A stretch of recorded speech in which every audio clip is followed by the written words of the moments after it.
श्रद्धेय प्रधानमंत्री श्री नरेंद्र मोदी जी, मंत्रिमंडल में वरिष्ठ मंत्री मेरे बड़े भाई माननीय श्री हरदीप सिंह पुरी जी, मंत्रिमंडल में हमारे सहयोगी माननीय श्रीमती अनुप्रिया सिंह पटेल जी, माननीय श्री सोम प्रकाश जी, माननीय श्री कौशल किशोर जी, आज यहाँ बड़ी संख्या में उपस्थित केंद्र सरकार, राज्य सरकार और विभिन्न विभागों के अधिकारीगण, उद्योग जगत से जुड़े हुए सभी प्रतिनिधिगण, मीडिया के बंधु भाइयों और बहनों, नमस्ते। आज बड़ी खुशी की बात है कि हम सबके बीच माननीय प्रधानमंत्री श्री नरेंद्र मोदी जी ने अपना समय दिया एक बहुत ही महत्वपूर्ण कार्यक्रम को उद्घाटन करने के लिए। ये बड़े सौभाग्य की बात है कि प्रधानमंत्री जी का एक प्रकार से ये पेट प्रोजेक्ट, जिस पे उन्होंने जितना समय दिया, जितनी बार इसका नियंत्रण किया, इसके बारे में हम सबको मार्गदर्शन दिया, ये कल्पना दिखाता है, ये हमें महसूस कराता है कि कितनी संवेदनशीलता है माननीय प्रधानमंत्री जी में कि एक कार्यक्रम जिसका लाभ सीधा दिल्ली वासियों को मिलेगा, बड़े पैमाने पे मिलेगा, उसके लिए उन्होंने स्वयं कितनी चिंता की, बार बार चिंता की। ये अलग बात है कि दुर्भाग्य है कि जो कार्यक्रम दोनों केंद्र और राज्य सरकार ने मिलके लागू करना था प्रोजेक्ट, उसमें साधारणतः हम सब जानते हैं कि अलग अलग प्रोजेक्ट के फंडिंग पैटर्न होते हैं। केंद्र सरकार ने 80% पैसा देने की स्वीकृति दे दी, माननीय प्रधानमंत्री जी ने स्वयं उस बात को प्रमोट किया। राज्य सरकार को मात्र 20% पैसा देने की जरूरत पड़ी थी और मिलके दोनों ये प्रोजेक्ट लगा रहे थे। बार बार हमारे अधिकारी आईटीपीओ के वहाँ पे चर्चा करते रहे, पत्र लिखते रहे, बात करते रहे, लेकिन दुर्भाग्य से राज्य सरकार ने पूरी तरीके से नकार दिया कि हम तो पैसा नहीं देंगे। ऐसी परिस्थिति में भी जब माननीय प्रधानमंत्री जी के पास हम गए और कहा कि प्रोजेक्ट अटक जाएगा और बड़ा महत्वपूर्ण प्रोजेक्ट है, एक बड़ा इंटीग्रेटेड अप्रोच से तैयार किया हुआ प्रोजेक्ट है जो भैरव मार्ग से, रिंग रोड से पूरे इस इलाके को डिकंजेस्ट करेगा, हमारे सभी दिल्ली वासियों के लिए सुविधा देगा, बड़ा अच्छी तरीके से वो यहाँ पे ट्रैवल कर सकेंगे। लेकिन उस सब के बावजूद जब राज्य सरकार ने जरा भी चिंता नहीं दिखाई तो माननीय प्रधानमंत्री जी ने कहा कि 100% पैसा केंद्र सरकार देगी और आईटीपीओ ने बाकी 20% देके आज समय पर ये प्रोजेक्ट इंप्लीमेंट करने का श्रेय मैं माननीय प्रधानमंत्री जी को दूंगा, जिनके मन में लगातार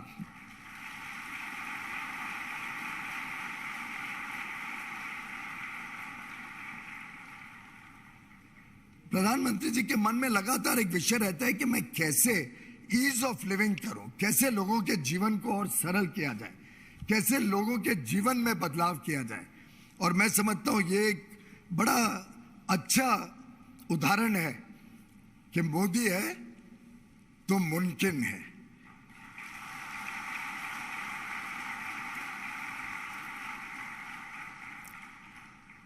मुझे याद है जब ये ओरिजिनल प्रोजेक्ट की कल्पना की गई थी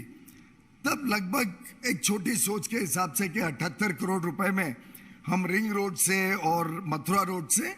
आईटीपीओ के अंदर एक कनेक्टिविटी दे देंगे, 2 छोटे अंडरपास बनाने की कल्पना थी।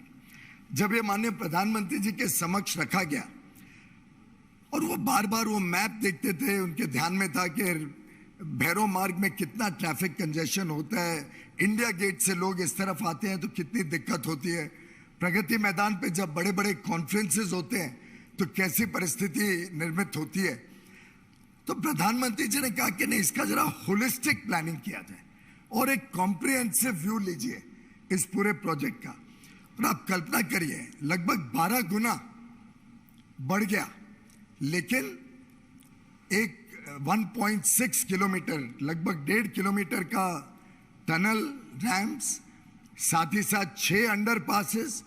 और इस पूरे इलाके को डिकंजेस्ट करने का कार्यक्रम, जिसमें लगभग साधारण नॉर्मल डे में 1,14,000 गाड़ियां 2017 में आती थी। आज तो आंकड़ा भी बढ़ गया होगा, जिसके वजह से समय भी ज़्यादा लगता था, सबका समय बचेगा। और लगभग 2017 के अनुमान से,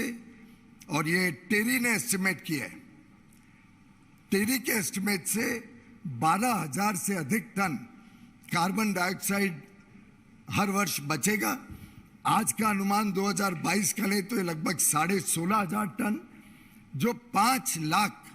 पेड़ के बराबर होता है। 5 लाख पेड़ आज लगाएं तो इतना कार्बन डाइऑक्साइड सिंक बनती है। और मैं समझता हूं कि ये जो होलिस्टिक अप्रोच है, ये डिफाइन करती है प्रधानमंत्री जी की सोच को, उनकी दूरदर्शिता को।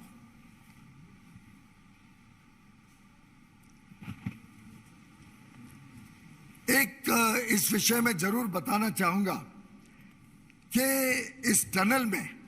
हमने जिस प्रकार से एक सिस्टमिक बदलाव किया काम करने में, कि हर डिपार्टमेंट मिलके काम करे, यूटिलिटी शिफ्टिंग अकेले लगभग 32 करोड़ की हुई है सुएज सिस्टम को शिफ्ट करने में। इसी प्रकार से जो अंदर टनल के अंदर डिजाइन बनाया गया, हैंड क्राफ्टेड पेंटिंग से आज विश्व की सबसे बड़ी आर्टवर्क, हैंडमेड आर्टवर्क इस प्रोजेक्ट के माध्यम से लगभग 1 लाख स्क्वायर मीटर। और उसमें भी एक मीटिंग में प्रधानमंत्री जी ने कहा कि इसमें कुछ नई सोच लाइए, किसी प्रकार से लोगों को क्या चीज दिखाओगे जो आकर्षित करेगा। तो उन्होंने एक सुझाव दिया जिसको हमने लागू करने की कोशिश की है। जो 6 सीजन्स हैं, वो 6 सीजन्स को वहां डिपिक्ट करने की कोशिश की गई। वसंत ऋतु, ग्रीष्म ऋतु, वर्षा ऋतु, शरद ऋतु, हेमंत ऋतु और शिशिर ऋतु, जो 6 सीजन्स अलग अलग हम सब एहसास करते हैं, उसको यहाँ पे बड़े सुंदर तरीके से दिखाने का काम किया गया। टनल 7 रेलवे ट्रैक्स के नीचे से निकला है, तो आप कल्पना करिए रेगुलर रोज की ट्रेन्स की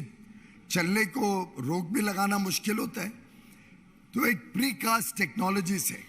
बड़े बड़े बॉक्सेस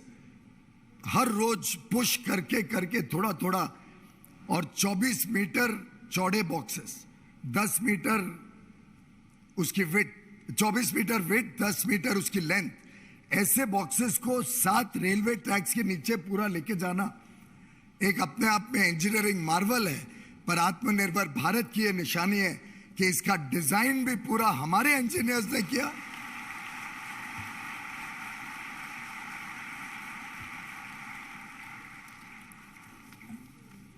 माननीय प्रधानमंत्री जी, ये प्रोजेक्ट आने वाले G20 समिट, जो अगले वर्ष आपकी अध्यक्षता में भारत की प्रेसिडेंसी का वर्ष है, आप अध्यक्षता करेंगे G20 के 1 दिसंबर से लेके 2023 के अंत तक। और उस समय जब ITPO प्रगति मैदान में विश्व के सबसे बड़े लीडर्स,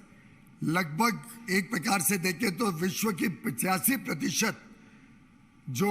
GDP है, जो लोग, जो इकोनॉमीज, पावरफुल इकोनॉमीज हैं, उनके लोग, उनके लीडर्स जब यहाँ पे आएंगे भारत, और ITPO में आपकी प्रेरणा से जो बहुत सुंदर कन्वेंशन सेंटर और मल्टीपर्पज एग्जीबिशन हॉल्स बन रहे हैं, मैं समझता हूँ उस समय इस पूरे प्रोजेक्ट के कारण दिल्ली वासियों को कोई तकलीफ भी नहीं होगी। और ये दर्शाएगा दुनिया को भारत की क्या क्षमताएं हैं, भारत किस प्रकार से आधुनिक तेज गति से होते जा रहे हैं, किस प्रकार से इंफ्रास्ट्रक्चर में प्रगति हो रही है भारत में, और किस प्रकार से प्रदूषण के प्रति भी भारत संवेदनशील है, भारत चिंता करते हैं। मुझे बहुत खुशी है, हम सबको बहुत गर्व है कि भारत, और आज देखें तो पूरे विश्व में जो भारत की पहचान माननीय प्रधानमंत्री श्री नरेंद्र मोदी जी ने बनाई है, जिस प्रकार का आज इज्जत हर भारतवासी को मिलती है पूरे विश्व में, वो अपने आप में आज के आधुनिक भारत, आत्मनिर्भर भारत और एक प्रकार से विश्व की आवाज बनने वाले भारत का प्रतीक है। हाल में ही वर्ल्ड ट्रेड ऑर्गेनाइजेशन के मिनिस्टरियल में भी ये महसूस हुआ कि भारत ने आपके मार्गदर्शन में जिस प्रकार से विकासशील देशों की, कम विकसित देशों की आवाज वहां पे बुलंद करी, जिस प्रकार से एक संकोच के बदले भारत ने फ्रंट फुट पे बैटिंग की, और जो हमारे मछुआरे हैं, हमारे किसान हैं, हमारे सूक्ष्म लघु और मध्यम वर्ग एमएसएमई उद्यमी हैं, उन सबको संरक्षण देना, उनकी चिंता करना, उनके ऊपर किसी प्रकार का कोई नुकसान बोझ ना हो, उसको विश्व के सामने रखना, वो आज ऐसे रिजल्ट्स लेके आया है कि एक तरफ वर्ल्ड ट्रेड ऑर्गेनाइजेशन और मल्टीलैटरलिज्म को भी बढ़त मिली है, उसको मजबूत किया गया, और जैसा आपने हमें गाइड किया था, भारत के हर क्षेत्र के लिए हमने प्रोटेक्ट भी किया, और जो हमें लगता है कि जिस चीज़ों पर रोक लगनी चाहिए, जो चीज़ें विश्व के लिए जरूरी है, उसके ऊपर बड़े तीव्रता से, मजबूती से भारत ने अपना पक्ष रखा, विजयी होके आए। अब इलीगल फिशिंग जो हाई सीज में होती है, जिससे हमारे मछुआरों को नुकसान होता है, उस हाई सीज की इलीगल फिशिंग जो विदेशी देश आके करते थे, उस पर रोक लगाई जाएगी, उस पर नियंत्रण होगा, और हमारे मछुआरों को पूरी छूट रहेगी, और सरकार को पूरी छूट रहेगी उनकी सहायता करने के लिए हमारे पूरे EEZ एरिया में 200 नॉटिकल माइल दूर तक। इसी प्रकार से हमारे किसानों के लिए MSP ऑपरेशन भी संरक्षित रहा है, और कोई आहत MSP पे नहीं आने दी, किसी प्रकार के से भी किसानों को नुकसान नहीं होगा। अलग अलग प्रकार से भारत ने आपके दिखाए हुए रास्ते को, आपके दिखाए हुए मार्गदर्शन को आगे बढ़ाते हुए आज विश्व पटल पर भारत का सर ऊंचा किया है, जिसके लिए मैं समझता हूं हम सब और हर देशवासी आपका कृतज्ञ है, आपका धन्यवाद करता है।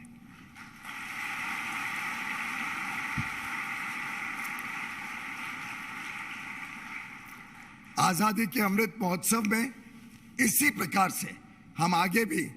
आपके दिशा निर्देश से, आपके मार्गदर्शन में और तेज गति से प्लानिंग करेंगे, और आने वाले अमृत काल में अगले 25 वर्ष में भारत का वर्चस्व विश्व में कैसे बढ़े, भारत कैसे एक विकसित देश बने, आपकी जो कल्पना है कि भारत एक विश्व गुरु बने, उस कल्पना को लेके हम सब यहाँ संकल्प लेते हैं कि आपके दिखाए हुए रास्ते पर, आपके मार्गदर्शन पर हम सब और काम करेंगे, और तेज गति से देश को आगे बढ़ाने में आपके साथ, आपके पीछे खड़े हैं। बहुत बहुत धन्यवाद, आज आपने अपना अमूल्य समय दिया।